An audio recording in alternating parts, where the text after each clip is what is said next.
नमस्कार, आदाब। आप देख रहे हैं एसएस न्यूज महाराष्ट्र। मैं हूं परवीन खान। आपका हमारे चैनल में स्वागत है। आइए देखते हैं एसएस न्यूज की खास रिपोर्ट। के अंदर जो हमने अपक्ष जो फॉर्म भरा था, वो फॉर्म भरने के बाद हमने लोगों से हर मोहल्ले में हर घर जाके हमने रिक्वेस्ट किया कि हमारे को जो अपक्ष उम्मीदवार है उसके लिए आप सहयोग चाहिए। और जो आज 15 दिन से जो हमें जो लोगों का जो प्यार आ रहा है समझ में, तो लोगों तक ये पहुंचाना ज़रूरी है कि हम लोग एक एक घर जाके मिलने के बाद लोगों तक अगर हम पहुंच सकते तो मीडिया के और पत्रकार द्वारा ही हम पहुंच सकते हैं। तो ये सारे जो लोग हमारे साथ जुड़े हैं, विशाल भाई और बाकी सभी मेरे अन्य नगर सेवक हैं, तो अच्छा वातावरण बन गया शहर के अंदर। और एक उम्मीद लोगों ने रखी है अच्छे भिवंडी के लिए, और अच्छी भिवंडी बनने के लिए विकास होना जरूरी है, और विकास के बल पर ही उन्होंने मुझे साथ और आवाज़ दी है। हाँ?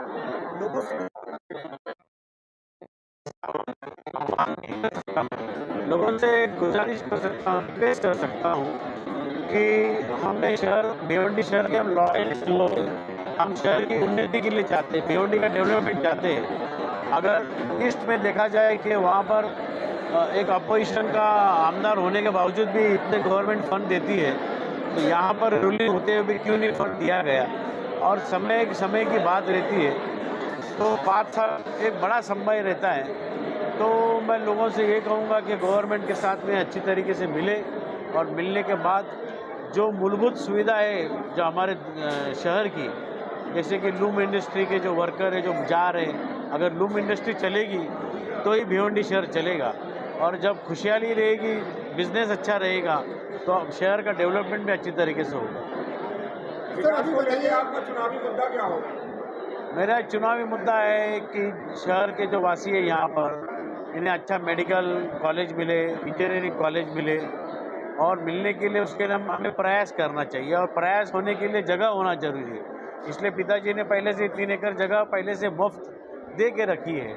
कुछ लोग कहते हैं फिर इतने साल सो गए थे क्या। तो प्रयास जब हम जा रहे हैं आमदार की लड़ने के लिए, हम वहीं पे अनाउंस करेंगे। जब हमारा ख्वाब महानगर पालिका तक सीमित था, तो हम वहीं के ख्वाब देखेंगे, और वहीं का हम जितना काम कर सकते हैं उतना करेंगे। बाद में भिवंडी शहर के लिए अच्छी पानी की फैसिलिटीज़ जो ऑलरेडी हमने शुरू की है, तो इस तरीके से 100 MLD पानी अच्छी प्रोविज़न होने के बाद शहर के अंदर जो महिलाओं को शहर के अंदर तकलीफ़ हो रही है, उनको पानी अच्छी तरह से मिले, और उसके लिए जो कुछ गवर्नमेंट से फंडिंग लगता है वो करना एक ज़रूरी है।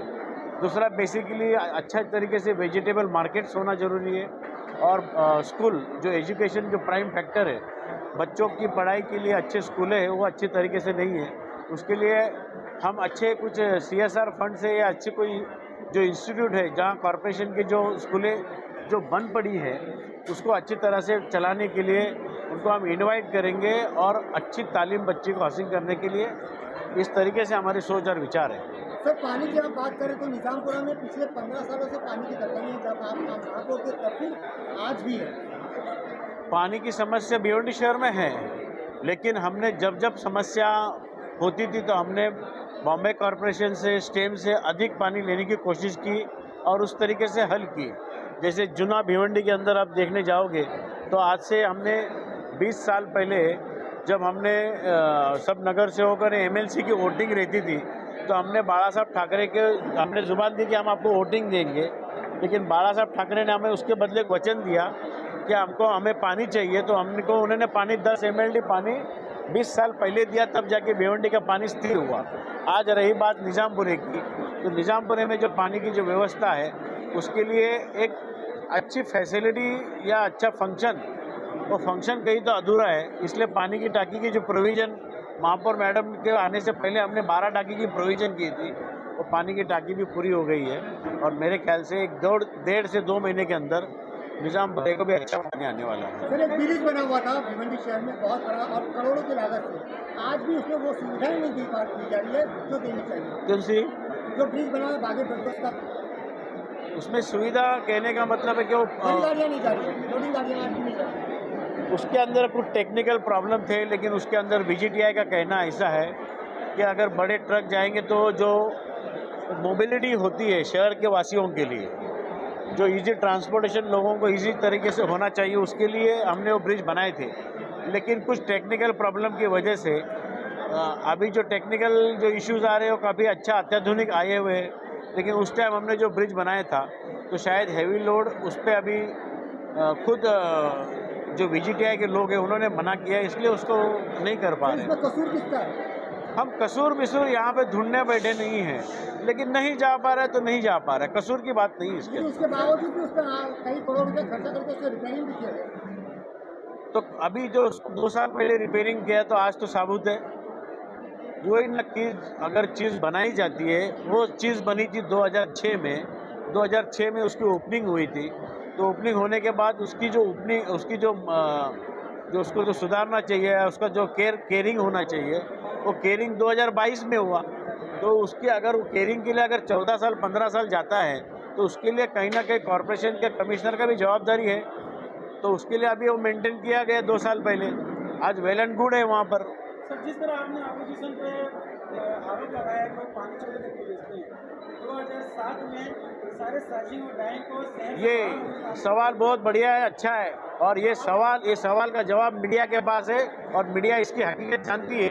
लेकिन मीडिया जब तक ये हकीकत पब्लिक के सामने नहीं लाएगी तो मीडिया भी एक जवाबदार व्यक्ति है, इसलिए मेरी गुजारिश है, आपको हर तरीके से पता है कहाँ से लाइन कहाँ डाइंग में गई है। सर, महापौर होते हुए 2007 में जब ये आदेश हुआ कि साजिश और डाइंग शहर के बाहर हो, तो आज तक उनके ऊपर कार्रवाई क्यों नहीं की गई? ये पॉलिसी मेकिंग जो होती है ये गवर्नमेंट की रहती है, और गवर्नमेंट पॉलिसी मेकिंग अगर बनाती है तो उसके लिए गवर्नमेंट को MIDC जैसे जोन बनाना चाहिए, जहाँ पर गवर्नमेंट ने ऐसी जगह रिजर्वेशन करके वहाँ पर अगर डाइंग साइजिंग अगर वहाँ पर शिफ्ट करना है तो पानी का प्रबंध किया जाए, वहाँ पर इलेक्ट्रिसिटी का प्रबंध किया जाए, अच्छा ड्रेनेज का प्रबंध किया जाए।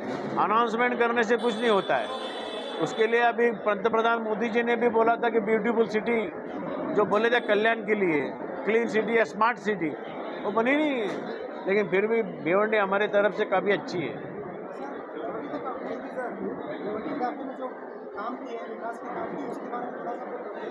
भिवंडी शहर के विकास के काम के लिए यही कहूँगा कि जो मूलभूत सुविधा रहती है, जैसे पूर्व जब मैं बचपन में यहाँ पे शहर के अंदर देखता था तो लोगों की जो शादी ब्याह है वो रास्ते पे लगी रहती थी, खाना भी रास्ते पे पकाया जाता था, लोग खाना भी वहीं पे खाते थे।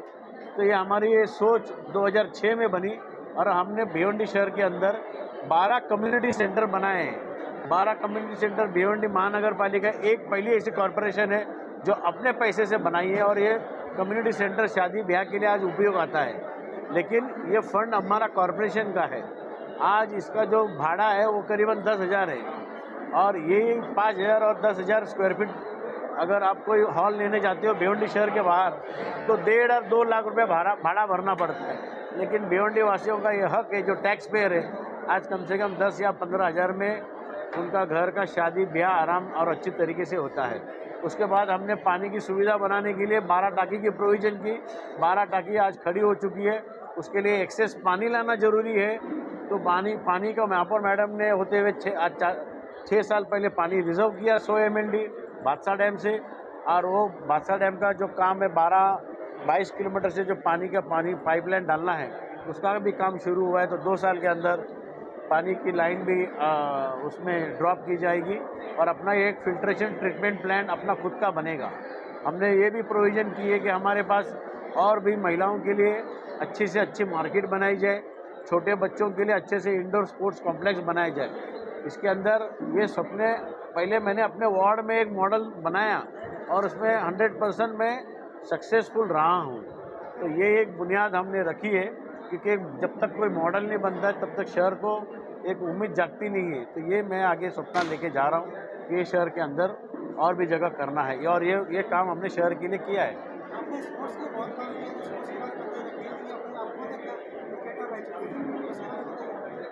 स्पोर्ट्स के लिए देखिए, आज हमने यहाँ पर जैसे लोग पुलिस की और मिलिट्री की तालीम हासिल करने के लिए एक एकेडमी, प्रहार एकेडमी खोली है।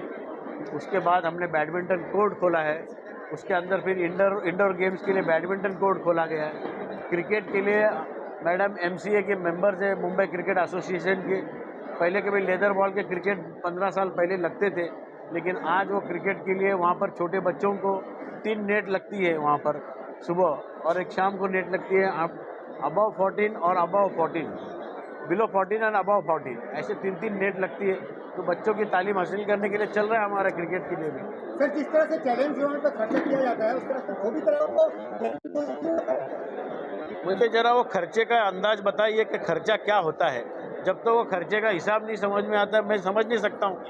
चैलेंज का ग्राउंड का खर्चा कॉरपोरेशन कुछ भी नहीं करती है, खर्चा अपने आप हमारे जेब से करते हैं। उसको ग्राउंड का जो मेंटेनेंस है हम करते हैं, जो घास बढ़ता है बारिश में उसकी कटाई हम करते हैं, उसके अंदर जो क्रिकेट के लिए विकेट बनाया जाता है वो हम बनाते हैं। कॉरपोरेशन के फाइल में या इतिहास में आज तक जो क्रिकेट का विकेट बनाया जाता है कभी तक आज तक खर्चा नहीं किया है।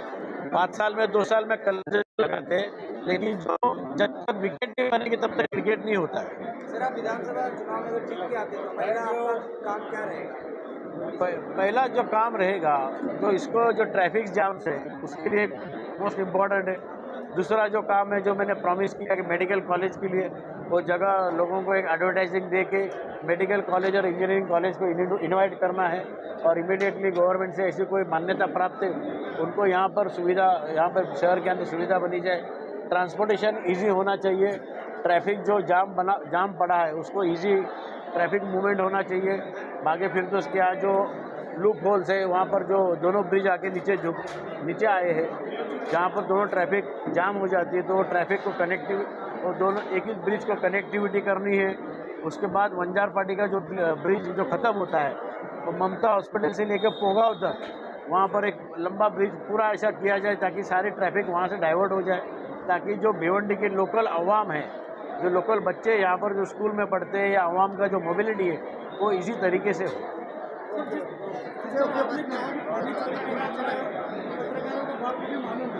उसी तरह मैडम भी अभी महापौर रह चुके हैं और आपको भी वो चीज़ अगर मालूम आती तो आपने उस पर कार्रवाई क्यों नहीं की? हमने कार्रवाई की, पुलिस प्रोटेक्शन मांगा, पुलिस प्रोटेक्शन दिया नहीं, लेकिन ये आवाज़ अगर चुन के गया तो महाराष्ट्र सदन के अंदर ये आवाज़ उठेगी और यहाँ पर पूरी पुलिस फोर्स लगाई जाएगी, और ये जो गैर कानूनी है पानी जो अवाम के गले के अंदर से छीन के गया है वो लोगों तक लेके जाएंगे।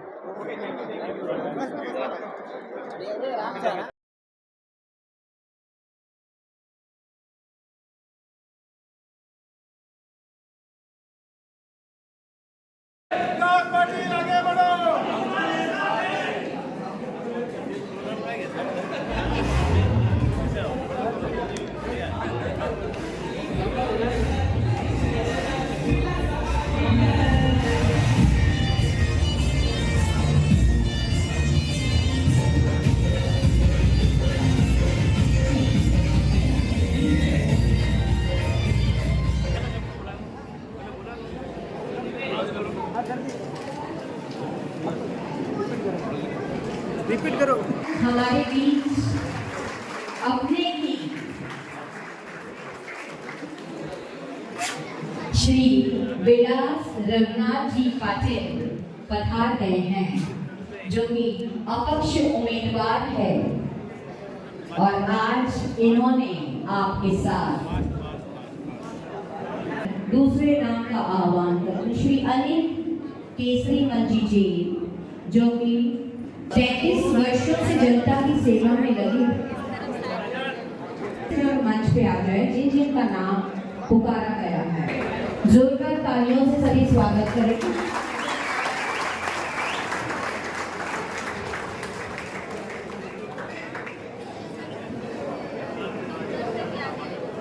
कविता जी कोठारी आप रीटा जी कोठारी बुक से स्वागत करेंगी।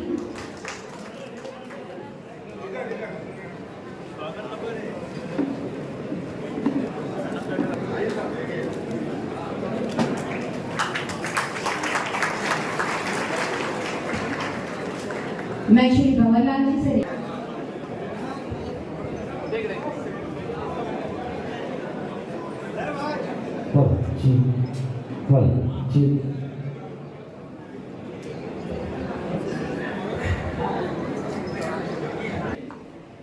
तीन दिन पीढ़ी को हम लोग जानते हैं। आज दिन तक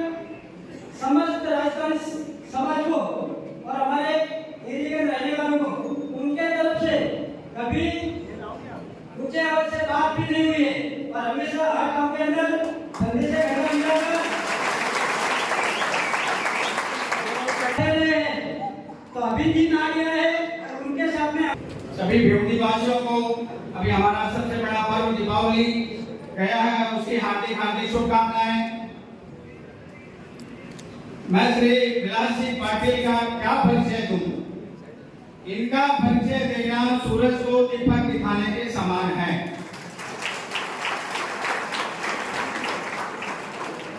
आप सभी लोग इनसे भली भांति परिचित हैं।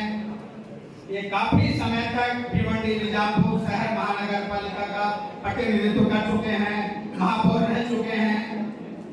भिवंडी की आधारभूत समस्याओं से विलास पाटिल साहब अच्छी तरह से परिचित हैं और इन्होंने इनका समय समय पर अच्छे तरीके से समाधान किया है। इनका आवास हमारी एरिया में, हमारे गोकुल नगर में है। इस कारण अपनी कोई भी मूलभूत समस्या अगर है तो कभी भी इनके पास हम लेकर जा सकते हैं और कभी भी इनका दरवाजा खटखटा सकते हैं। इन्होंने कभी भी आज तक हम जो भी समस्या इनके सामने लेकर गए हैं, कभी भी इन्होंने ये नहीं बोला कि ये नहीं होगा। इन्होंने हमेशा पॉजिटिव जवाब दिया और उस समस्या का निवारण किया।